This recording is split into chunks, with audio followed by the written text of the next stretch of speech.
Құрметті менің сүйікті тыңдармандарым, каналыма тіркеліп лайк басып, әңгіменің соңына дейін тыңдап, қолдап отырыңыздар. Көрінгенге сырыңды айтпа. Кеңес. Мен қазіргі Түркістан облысы, бұрынғы оңтүстік Қазақстан облысы, Шымкент қаласының маңындағы кішігірім ауылда туып өстім. Отбасында әкем, анам, мен, сіңілім және інім 5 жан едік. Әкем милиционер, анам сол кездегі ауылдағы пошта бөлімінің меңгерушісі болатын. Мен ес білгелі әкем жиі ішімдік ішетін. Ішіп алған кездерінде арқасы қозатын. Арқасы бар деп айтып жатушы еді ғой, сондай адам болатын. Байғұс анама көрсетпегені жоқ еді. Бірге істейтін әріптестері жолдастарымен жиі қыдыратын. Үйге 2 күннің бірінде қызу келетін. Жоқтан өзгеге ашуланып, адамды допша теуіп, домалатып ұрып қинайтын. Мен сіңілім екеуміз кішкентаймыз. Анам үшеумізді есікке жақындатқызып қойып, өзі отырып алып бізге қарай пышақ лақтыратын еді. Анам көзін жұмып алып, бізді қауқалап тістеніп жылайтын. Біз қорыққанымыздан шырқырап жылаймыз. Әкеміз сонда да қоймайтын. Пышақты тегізбей қадайым деп ойлады ма, әйтеуір өз-өзіне сенімді болатын. Пышақ суылдап, бас жағымызға, жанымызға қадалып жататын. Кейде әкемнен сытылып қашып кететінбіз. Анам сіңілімді көтеріп алып, үйіміз ауылдың шет жағында орналасқан болатын. Сай жақты жағалап қашатынбыз. Сол сай жақта ауылдағы балабақшаның меңгерушісі болып істейтін Нағима апайдың үйіне барып тығылатын едік. Одан қалса көшенің бас жағында жалғыз тұратын ауылда Сапаның үйіне барып тығылатынбыз, қонатынбыз. Біздің жағдайымыз ауылдағылардың барлығы білетін. Кейін әкем ұйықтадау дегенде, болмаса ертесінде үйге бірақ қайтатынбыз. Анамның бетінде, мұрнында сол кездерде әкем салған тыртықтары бар. Бір-екі рет әкемнің мұндай қорлығына шыдай алмай, нағашы апамыздың үйіне кетіп те қалдық. Анам ажыраспақта болды. Бірақ жалынып жалпайып, әкем келіп қайталып кететін. Сөйтіп біраз күн ішпей жақсы жүретін.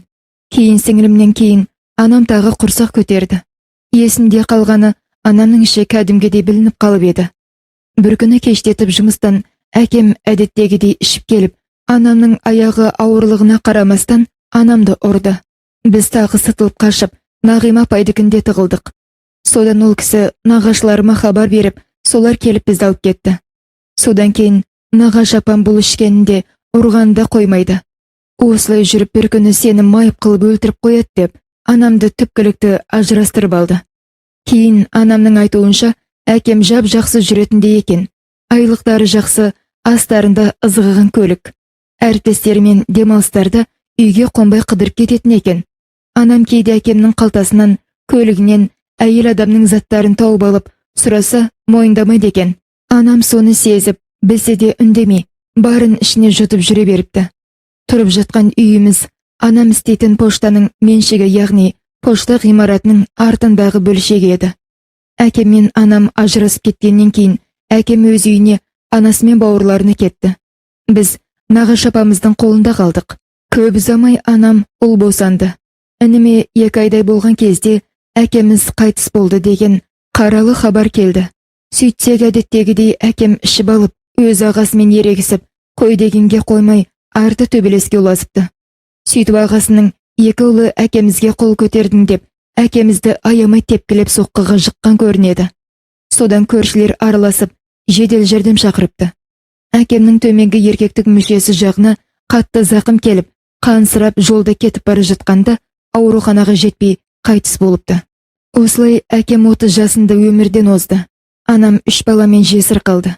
Сосын нағашыларымыз бірігіп, апамыз бар, сол бұрынғы ауылымыздан үлкен үй алып берді. Алдында үлкен 2 жаңғақ ағашы болатын. Сол төгіп піскен кезде соны жинап сатамыз, қалған жейміз. Бақша егеміз, отын тасимыз. Балалық шағымыз ауыр еңбекпен өтті. Не әке мейірімін көрмедік. Сөйтіп бұйығы жасқаншақ болып бойжеттім. Мектеп бітірген соң анам тірнектеп жинағанның барын салып мені медициналық колледжге оқуға түсірді. Шымқалаға келдім. Студент атанып, жүрегім лүпілдеп қуандым. Жарқынды жарқы ересек өмірім басталды. Мінезім тұйық еді. Студенттік өмірім бір сарында өтті. Бар көңілім оқуда еді. Өйткені үйдің үлкенімін. Оқуымды аяқтап жұмыс істеп, анама болысуым керек. Сөйтіп 2 жылдан кейін диплом алып, маман болып, қалалық ауруханаға жұмысқа орналастым. Айлығымды жинап, ауылдағы үйді сатып, Шымкентке жақын нағашы жұртымыздың қасынан үй алдық. Анам сауда-саттықпен айналыса бастады. Сөйтіп жүріп, өзі қатарлас бір кісімен көңіл жарастырып, қазақша неке қиғызып тұрып жатты. Дегенмен, ол кісі бізге бөтен еді. Жақын тартып бауыр басып кете алған жоқпыз. Сіңілім бой жетіп, інім ер жете бастады. Осы есейген шағымызды өзім қатарлас құрбы-құрдастарға қарап, кейде әкеміз тірі болғанда 4 құбыламыз түгел, бұлай қиналмас бедік деп ойлайтынмын. Мүмкін қазір әкем тірі болса ішкенін қойып, жақсы жаққа өзгерген болар ма еді. Інімде әкемді көрмедім, ол тірі болғанда басқаша болар ма еді деп жиі айтатын. Бірақ әкемді еске алғанда, санамды сол ішіп, анамды ұрып, бізді қорқытқанынан басқа ештеме қалмапты. Інімнің осының барлығын көрмей өскені де дұрыс болды ма деп ойлап қоятынмын кейде. Уақыт жылжып жатты. Осылай жүргенде бір күні жұмыстағы әріптесім әрі құрбым тұрмысқа шықты. Сөйтіп бізді бірге араласып жүрген достарын үйін көрсетпек болып қонаққа шақырды. Барып үйлерін көрдік. Күйеуімен таныстық. Сол жерде құрбымның күйеуінің нағашысымен таныстым. Кеш бойы менен көз алмай, қайта-қайта қарай береді. Шырын құйып, әңгіме дүкен құрып, арасында қалжыңдап, маған ерекше көңіл бөліп жүрді.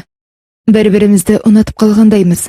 Бұл менің алғаш қыз болып, жігітпен сөйлесіп, ұнату деген сезімді басымнан кешіп жатқаным еді. Әлгі нағашысы есімі Дәулет, бәрі оны Дәукен дейді екен. Әнді жақсы айтады екен. Дауысы керемет. Сол кештен соң мені үйге дейін шығарып салды. Осы қалада жүк таситын шағын мекемеде жүк көлігін жүргізуші болып жұмыс істейді екен. Мінезі жайсаң, ашық жарқын, ақ көңіл жігіт екен. Бір-бірімізге жұмысымыздың телефон нөмірлерін беріп, хабарласып тұратын болдық. Кейінірек кездесіп жүре бастадық. Бір күні әпкемнің үйінде отырыс жасаймыз деп мені шақырып алды. Барсам ешкім жоқ. Қонақтары келмеген шығар десем, шағын ғана стол жасап қойыпты. Келіп қалады, келіп отырайық деді. Отырып екеуміз кешкі ас іштік. Сосын сезімнің жетегінде кетіп, сол түні жігітімен қосылып қойып, пәктігімнен айырылдым. Болары болған соң көңілім құлазып жыладым. Жігітім жыламашы, мен сені шын жақсы көрем, үйленем деді. Мен оған сендім. Бір айдан соң кезекті ақылы демалысының уақытысы келіп, ауылға анамның жанына барып демалып келмек болып, ауылға қайттым. Жігітім қалада, жұмысын істеп қала берді. Ауылға келген соң, біраз уақыт өткен соң, жүрегім айнып құсып, асқа тәбетін тартпай қалды. Сөйтсем, сол бір рет қана болған төсек қатынасынан соң, аяғым ауыр болып қалыппын. Енді не істедім? Жігітімнің жұмысына телефон шалып хабарластым. Ол демалыстан келген соң, сөйлесеміз деді. Арада бір ай өткен соң, жұмысқа шықтым. Дәукеннің жұмыс орнына бардым. Екеуміз сөйлестік. Сөйтсем, жақын ағасы қайтыс болып, дәл қазір үйлене алмайым деді. Ал мен не істеймін десем, қазірше қоя тұрш дейді. Біз қоя тұрғанымен, ішімдегі шараны күн санап өспей ме? Анам басқа жұрт білсе, масқара болмайым ба? Қысқасы қалайда тездетіп үйленуіміз керек. Әрекетіңді қыл деп кетіп қалдым. Сыртым бүтін, ішім түтін. Ойым сансақты. Жігітіме сенімім өшіп, не істерімді білмей, күндер өтіп жатты. Жігітіме хабарлассам, әрі мені бір айтып, қипақтайды. Сөйтсем, жігітім 4 жасынан әке-шешесінен айырылып, ағасы мен жеңгесінің қамқорлығында өсіпті. Қазіргі уақытта бар байлығын солардың алақанына салады екен. Өзі левый жасап, соған күн көреді екен. Жастайына жеңгесі бағып өсіргендіктен, сол кісіден қатты қаймағатын көрінеді. Ал ол кісілер бар ақшасын алып алып, жоқ деп құрдымға батырып отыра береді екен. Содан үйленуге жағдайым жоқ деп ашығын айтты. Сол кездерде анамыз болашақта жар таңдасаң, біліміне жағдайына қара деп айтпапты, үйретпепті. Махаббат, сүйдім күйдім деп алғаш сөз салып, ұнаттым деген жігітке тұрмыс жағдайын білмей жатып, үйленбей жатып, сезімнің жетегінде кетіп, үлкен қателік жасаппын. Амал қанша? Мұның барлығын мен кеш ойландым, кеш түсіндім. Мен оған қатты ренжідім. Ер емес, ез екенсің, сөзіңде тұра алмадың деп қатты кейідім. Не болса да баланы алғызбаймын, туамын